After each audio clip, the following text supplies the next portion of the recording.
urusobe rw'ibiriho, urusobe rw'ibiriho. Igisubizo ukeneye ngo ubeho ubuzima butunganiwe, bukunejeje ndetse bwo hejuru kiri hafi yawe.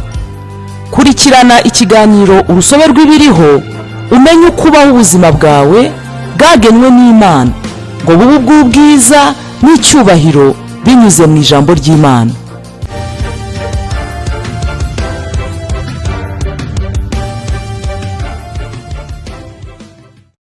Imana yacu ishimwe cyane. Nongeye kubakira mu kiganiro cyacu dukunda cy'urusobe rw'ibiriho. Urusobe rw'ibiriho ni ijambo ry'Imana ryandikwa n'umushumba Chris, rikaba risohoka buri kwezi ariko rikubiyemo inyigisho ya buri munsi. Uyu munsi umushumba aratwigisha atubwira ngo kubwe turaganza ibihe byose.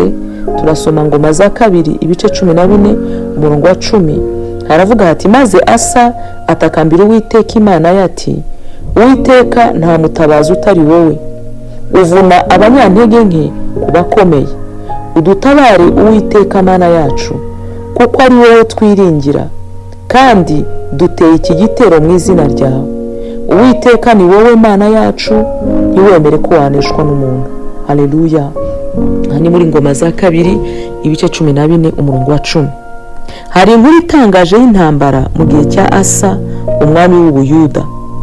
Mu Ngoma za kabiri ibice 14 umurongo wa 9, Bibiliya itubwira ko Zera umunyetiyopiya yateye Ubuyuda afite ingabo zibarirwa muri miliyoni y'abantu n'amagare 300. Izo zari ingufu zitangaje, ariko Asa ntiyigeze agira ubwoba, ahubwo yarasohotse ajya guhangana nazo.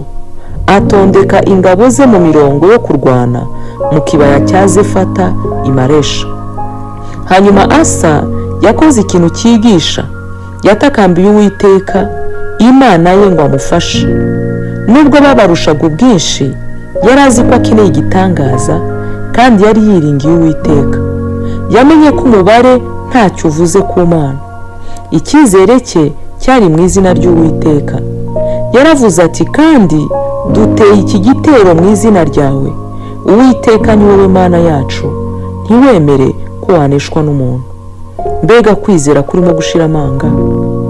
Asa yasobanukiwe ko ubuzima buyoborwa bihereye mu rwego rw'umwuka. Bityo yarebye ibirenze akarusho yabonaga umwanzi yari afite, maze abona Uwiteka nk'ubufasha bwe. Iyi niyo mitekerereze ugomba kugira ibihe byose, utitaye ku bikurwanya, imbaraga bifite, kuganza cyangwa ubugome bw'umubisha. Uri muri wowe aruta Satani n'ingabo ze zose hamwe. Bashobora kugaragara nk'aho ari ibitangaza, ariko ni abanyantege nke, kandi wowe urakomeye. Amagambo yabo arimo ubusa, ariko ayawe arimo ubutware buva ku Mana. Imana ishimwe. Haleluya. Ibyavuye mu isengesho rya Asa ntibisanzwe. Bibiliya iratubwira iti, nuko Uwiteka atsindira abanyetiyopiya imbere ya Asa n'Abayuda. Abanyetiyopiya baherako barahunga muri Ngoma za kabiri ibice 14 umurongo wa 11. Barahunze nubwo bari benshi bikabije, maze Asa n'ingabo ze barabakurikira kugera i Gerari, barabarimbura rwose. Bibiliya itubwira ko batashoboye kwisuganya kuko bari bapfuyemo benshi imbere y'Uwiteka n'ingabo ze. Asa n'abaturage b'i Buyuda bajyanye iminyago myinshi cyane. Ibi nanone babisoma muri Ngoma za kabiri ibice 14 umurongo wa 13. Intsinzi yari yuzuye. Soma Ngoma za kabiri ibice 14 umurongo wa 14 kugeza kuri 15. Gutinya Uwiteka byaje ku banzi bose. Abo banzi babo bose bagira ubwoba, maze Ubuyuda buratunganirwa. Imana yacu irakomeye. Bityo igihe uhuye n'ingorane, ntugakuka umutima, muhanga amaso. Niwe bufasha bwawe, kandi kubwe uzaganza buri gihe. Imana ishimwe cyane. Haleluya. Reka dufatanyirize hamwe gusengera isengesho. Ndasenga nawe usubiremo uti, Data mwiza, uri imbaraga zanjye n'intsinzi yanjye. Ndashikamye mu kwizera. Natura ijambo ryawe, nzirikana ko imbaraga zawe ari izizewe. Urakoze kubwo guhora untera kuneshereza muri Kristo, mu izina rya Yesu. amen. Haleluya. Imbaraga zose ni iz'Imana yacu, Imana ishimwe cyane. Mu gucengera iri jambo uyu munsi turasoma Zaburi ibice 20 umurongo wa 7 kugeza ku wa 8, Abaroma ibice 8 umurongo wa 37, Abami ba kabiri ibice 6 umurongo wa 16. Niba urimo kunkurikira uyu munsi ukaba utarakira Yesu nk'umwami n'umukiza w'ubugingo bwawe, ndagukangurira kubikora binyuze muri iri sengesho rigiye gukurikiraho. Murakoze, muri umugisha nawe gutaha. Oh haleluya, ndizera ntashidikanya ko wahawe umugisha n'iyi nyigisho, ndetse ukaba unumva wifuza cyane kwegera Imana no kubaho mu migisha yayo. Ariko mwene data, ibyo ntibyashoboka utabanje kwegurira Imana ubuzima bwawe ngo ikuyobore. Haleluya. Niba wumva ari wowe Imana iri kuvugisha binyuze mu ijwi ryanjye, sengana nanjye iri sengesho usubiramo aya magambo uti: Mwami Imana, ndaje mu izina rya Yesu Kristo. Ijambo ryawe riravuga riti,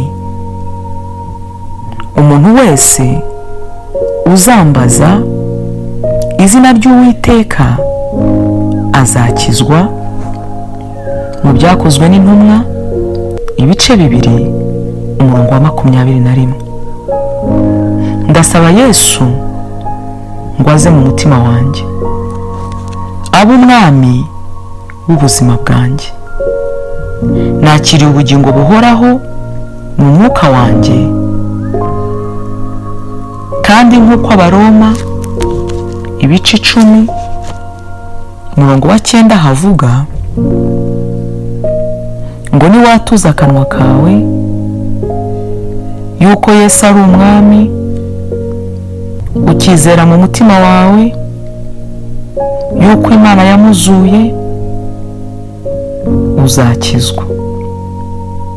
Natuye ko nkijijwe, natuye ko mvutse ubwa kabiri, ndi umwana w'Imana. Ubu mfite Kristo utuye muri jye, kandi uri muri jye aruta uri mu b'isi. Ubu ndagendera mu gusobanukirwa ubuzima bwanjye bushya muri Kristo Yesu. Haleluya, amen, amen, amen.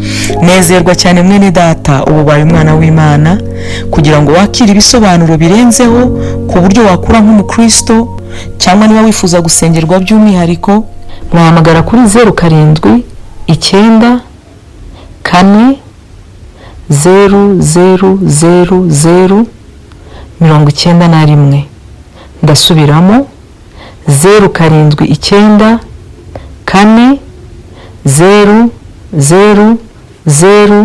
000 91. Imana ibaho umugisha naho gutaha.